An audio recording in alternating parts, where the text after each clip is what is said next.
Hello po mga idol, kamusta? And welcome back to my channel. So mga idol, for today's video ay ituturo ko po sa inyo step by step kung paano po maglagay ng text to speech or voice over sa ating video. Dahil po mga idol, yan po ang mga katanungan ni na Mary Grace Obina, Migs Banda, at Explorer 808. Idol, gawa naman po kayo tutorial about sa text to speech. Yung Tagalog sana yung nagsasalita gamit ang CapCut. Thank you po. Boss, paano ba gumawa ng voice record na hindi sa'yo boses? Pwede ba yun? Pangit kasi voice ko. May tanong lang po, yung sa voice over, ibang editor ginamit mo? Sa reels mo mayroon voice over. Salamat sa sagot. Alright po mga idol, kung gusto niyo pong malaman kung paano po maglagay ng text to speech at saka voice over sa video natin, ay panoorin niyo tong video na to hanggang dulo. So mga idol, tara na!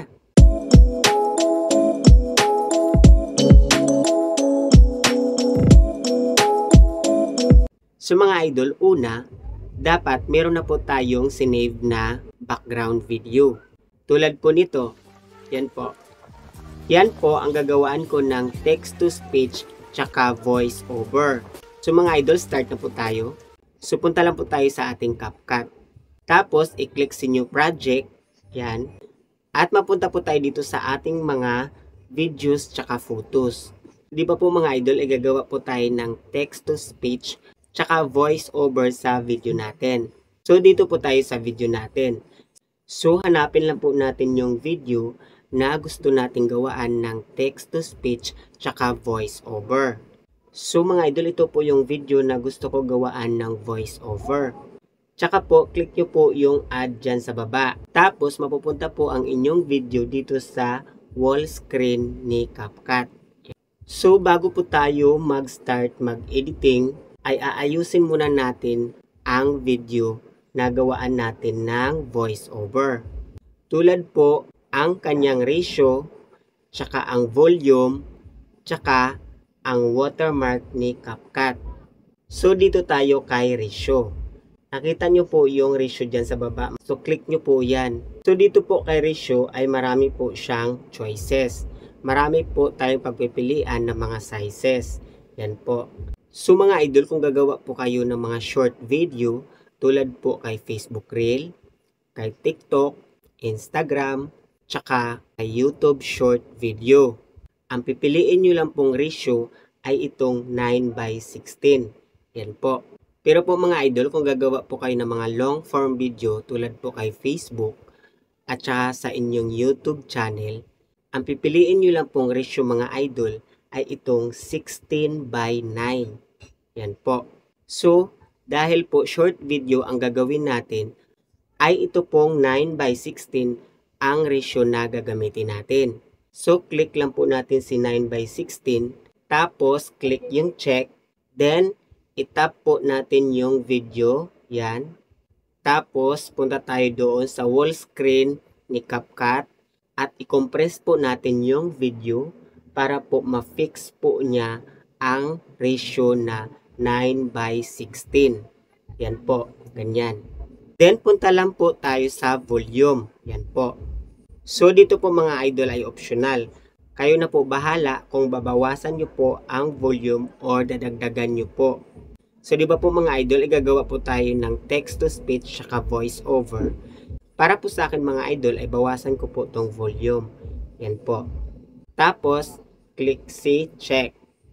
Pag click nyo kay check, ay kusa po siyang mag-play. Yan. Ganyan. Then po mga idol, nakita nyo po dyan sa dulo ng inyong video. Yan po, yung ending. Yan po ang watermark ni CapCut. So mga idol, kailangan po natin yan tanggalin. Kasi po, bawal po ang mga video na may watermark. Then po, tap lang po natin tong ending. Tapos, nakita nyo po yung delete dyan sa baba. So, click nyo po yan. So mga idol, naayos na po natin at nalinis na po natin ang ating video. Nagawaan natin ng text to speech tsaka voice over. So sa tingin nyo po mga okay na, punta na po tayo dito sa start ng ating video. Yan po. At mag-umpisa na po tayo maglagay ng text-to-speech or voice-over dito sa video. So mga idol, kayo na rin po bahala kung ano pong voice-over ang ilagay nyo dito sa video. Marami po kayong option mga idol. Pwede po yung intro ng inyong YouTube channel or yung intro ng inyong Facebook page. Or pwede din po yung mga motivational quotes. So click lang po natin tong text. Yan sa baba. At dito po kay text mga idol ay under niya po ang add text, stickers, auto captions, text template, auto lyric, tsaka draw. So click lang po natin tong add text. Yan. Then si add text po ay under niya po dito si front, style, effects, animation, tsaka bubble. So click po natin si front. Dahil po mga idol, dito po kay front ay dito po tayo mamimili ng mga text style. Tingnan nyo po mga idol, di ba ang dami? So kayo na po bahala mga idol na mamili kung ano pong text style dyan ang gusto nyong gagamitin para doon sa inyong video. Then po, pag may napili na po kayong text style ay itap nyo lang po mga idol. Yan po. Tapos click po natin tong style sa taas. Yan. Then mapupunta tayo dito sa mga colors, tsaka size, tsaka opacity. So, ang palagi kong ginagamit na kulay ay itong shadow na white. Yan. Tapos, yung pinaka main color po ay itong red. Tapos, kayo na rin po bahala kung babaguhin nyo pa ba yung size ng inyong text dyan sa taas. Yan po. Tulad po sa akin, gusto ko malalaki. Kaya babaguhin ko yung size ng text. Yan. So, i-adjust ko lang siya ng kaunti. Yan, ganyan. Then, i-rearrange nyo lang kung saan nyo po gusto ilagay yung text. So, kung sa tingin nyo, okay na, maganda na siya tingnan. So, i-click lang po natin tong enter text. Yan. Then po mga idol, kayo na rin po bahala kung ano po ang ilagay nyong voice over dyan. So, like I said mga idol, ay pwede nyo po ilagay dyan ang YouTube channel intro nyo or Facebook page intro. So mga idol, ang ituturo ko po sa inyo ay gagawin po nating motivational video itong background video na gawaan natin ng voice over. So ang ilagay ko lang po dito sa enter text ay yung mga motivational quotes. So type lang po natin dito sa enter text ang motivational quotes. So ang naisip ko po mga idol kasi ang request po ni Mary Grace Ubina ay Tagalog daw na text to speech. So ito po ang ilagay ko mga idol. Una, gusto mong, then i-click ang check. Tapos, i-click po natin tong text to speech. Yan. At dito po mga idol ay marami po tayong pagpipilian ng mga voice. So i-click lang po natin tong English. Yan. Tapos po mga idol, kayo na rin po bahala kung ano pong mga voice ang gusto nyong ilagay sa inyong video. So, try po natin to si GC, yan. O, diba? At saka itong si Trickster. Yan. O, diba? O, diba po mga idol, marami po tayong pagpipilian ng mga boses dito para po ilagay natin sa ating video. Then po mga idol, take note lang po, nakita nyo po itong mga voice na may nakalagay na Pro. Yan. So, mga idol, yan po ay may bayad po yan pag ginamit nyo po. Ay hindi pa po siya available for free to use. So kung gusto niyo po siyang gamitin mga idol, ay magbabayad po kayo. So mga idol, marami naman po tayong pagpipilian. So dito na lang po tayo sa mga boses na free to use. Yan po. So mga idol, ito po ang gusto kong boses na ilagay po natin doon sa gagawin nating motivational video. Ito po si Trickster. Yan po. Then po mga idol, tap lang po natin si Trickster. Tapos, click po natin tong check. Yan. At mag-generate na po ang text-to-speech dyan. Yan po. So, try po natin siya i-play mga idol. Yan po. Then po mga idol, nakita nyo po yung kulay green na horizontal line dyan. Yan po yung length ng boses na nilagay po nating text-to-speech. Yan po. So, nakita nyo rin po yung vertical na white line. So, itapat lang po natin dyan mga idol sa pinakadulo na horizontal na green line. Yan po. Din po mga idol, pag magdugtong po tayo ng text-to-speech dyan, ay nakita nyo po yung horizontal na green line at saka yung vertical na white line. So itapat nyo lang po yan mga idol dyan. Yan po. Yan, ganyan. Tapos, i-click nyo po yung add text. Yan. At mapupunta na po tayo dito sa enter text. Yan po. So, i-type na po natin yung kasunod ng motivational quotes. Ito na po yung karugtong mga idol. Kumita ng pera. I-type nyo lang po. Yan. I-click nyo po tong check. Yan. Tapos, click po natin tong text to speech.